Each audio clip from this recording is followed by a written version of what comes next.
It seems to me that Mr. Baird has forgotten his job title. Representative. That does not mean that you stand up and tell us what's what.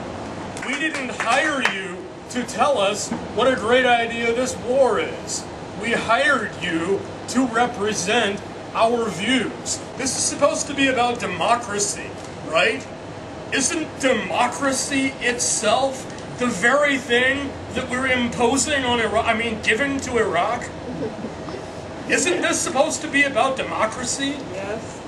Okay, doesn't democracy, representative democracy, doesn't that demand listening to the people? You know, when they tried to sell us this war in the first place, they told us we need to fight the terrorists over there, so we don't have to fight them over here. I've got a better idea, people. Let's fight the fascists and the warmongers over here, so we don't have to fight anybody over there. A short time ago, one of the speakers here made a point that we need to stay in Iraq, protect American interests, U.S. interests, I think he said. And whenever I hear that, I ask myself, and I hope that Mr. Baird, you will address this when you come to town, just exactly what American interests you're talking about. My interests are not synonymous with Shell or ExxonMobil. And I don't think anyone here feels that their interests are synonymous with the oil companies. So tell me, why is it that in the supposed democracy that we're putting together in Iraq, the Iraqi parliament is required to pass a fossil fuel bill that removes their ability to nationalize their oil resources and forces them to privatize those resources.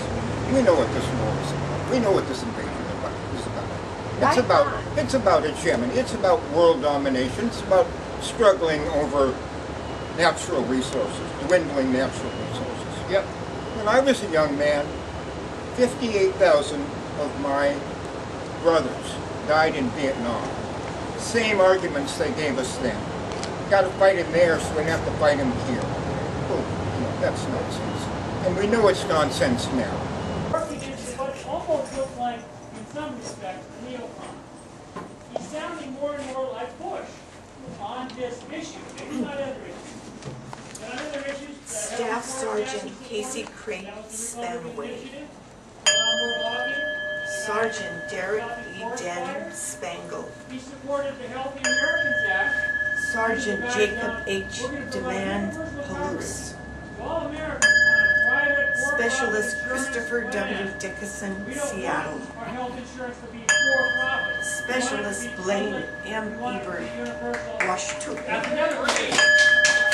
Lance Corporal Adam Q. Emil, Vancouver. First Lieutenant Forrest P. Ewans, Addy. Corporal Nathaniel Fender, Medical Lake. Sergeant Damian T. Physic, Pullman. Sergeant Michael D. Garrigus, Elma. Private First Class Devin C. Gibbons, Port Orchard. How anyone can look around at places and ways in which, throughout the decades, the United States has intervened and the consequences of those interventions, and buy into the paradigm that the world must be run by the United States of America. Well, I guess again, like Gail, I question the intelligence of such a conclusion. You're not listening to your constituents, because your constituents overwhelmingly do not support the course of action you're taking by now supporting this open-ended occupation. You're not in tune with the Democratic Party. You're not listening to the Democratic Party because they're not in tune with your position. You're now an outcast of the Democratic Party. And more generally, you're not in tune with the American people, who poll after poll say they want out of Iraq. They want a new course that takes us out of Iraq. So you've now put yourself out on a small life raft with a small group of people who previously you condemned as being incompetent, as being people who lie and mislead us. And now you're in the boat with them saying that maybe they, with some new strategy, can make things right. So don't belittle us, don't demean us, don't call us the out of Iraq forces and coalition. We are actually the majority of the country.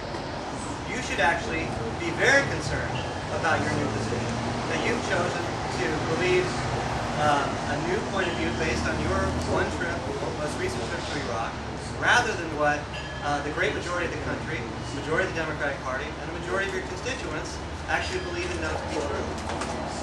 Secondly, I want to say that I think you are increasingly considering yourself an expert in Middle East affairs. I happen to have a PhD in Middle East studies, lived in the region, speak Arabic, and spent a lot of time there. And continually, the things that you say are at odds with what all the scholarship, what all the understanding of the region has to say. And let me give a few examples.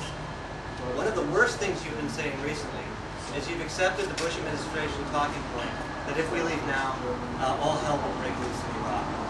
And you've even gone further. You've said such outlandish things as, if we leave now, then the women of Iraq, or all independent women in the Middle East, actually that's your quote, independent women in the Middle East will be forced into wearing burqas and will be stoned to death for learning how to read. This is absolutely ridiculous. This has no basis in reality in the Middle East. It makes me wonder what country you were in, if you were really in Iraq. Burqas are only worn in Afghanistan. They're not worn in Iraq. In Iraq they wear hijabs or niqabs or something else. They don't wear burqas. There's not a chance in hell anybody would wear a burqa in Iraq unless the Taliban took over Iraq. Secondly, no woman in Iraq has ever been stoned to death for anything, let alone learning to read. That's only a product of Wahhabi fundamentalism, which we have seen small traces in Saudi Arabia, we've seen small traces in the Taliban in Afghanistan, and nowhere else. None of those scenarios are likely. And then there's a deeper problem, the idea that if we leave Iraq, all hell will break loose. First of all, that means it's clear to me you understand very little about Iraq. The majority of Iraqis are Shia. You should know this. I think you've said that before. And if you know this, then you know that Al-Qaeda has no chance in hell of ever taking over Iraq, let alone establishing a presence in Iraq. Also, there's no chance in hell, if you know anything about the region, that the Saudis, the Jordanians, the Syrians, or anyone else would let the Sunnis go down in a genocidal bloodbath. It's not conceivable. The balance of forces argue against that. Anyone with regional expertise knows this. Of course, if we left Iraq precipitously, with no political process in place, with no discussion with the United Nations, yeah, things would be very violent, certainly in the short term and certainly in the seams of the Sunni-Shia areas. But not a major bloodbath, not in the apocalyptic ways you describe. And so I have to conclude from what you said, given its great disconnect with reality, not only that, yes, indeed, you must truly believe what you're saying, if you're so far removed from the realities of the region now, but also that you've been really badly misinformed. And it's time for a little re-education. And I think that re-education starts right here. It starts with your constituents. We're all pleading with you to listen to someone else, not to listen to Petraeus, not to listen to Mattis, not to listen to the Pentagon handlers who were with you every step of the way in Iraq. Even you may have chosen your own meetings and appointments, but you certainly had only a few options to choose from, which we all know. You didn't talk to those seven soldiers who just wrote an op-ed in the New York Times called "The War as We've Seen It," which says that our policies are incompatible with progress, they're leading to absurd conclusions, and there's no way to make right what we've already made wrong. You're not listening to those soldiers. You didn't speak to them. You certainly aren't speaking to the Iraqi refugees, whose lives have been absolutely shattered and destroyed. You know that there's no chance conceivably to go back to Iraq without a new political process. So it's time for some re-education. It's actually time for you now to get humble with us. You've had your trip to Iraq. That should have been your first thinking tour. And then you should add a thinking tour coming back here and listen to us. I hope you watch this. I hope you think about what we said.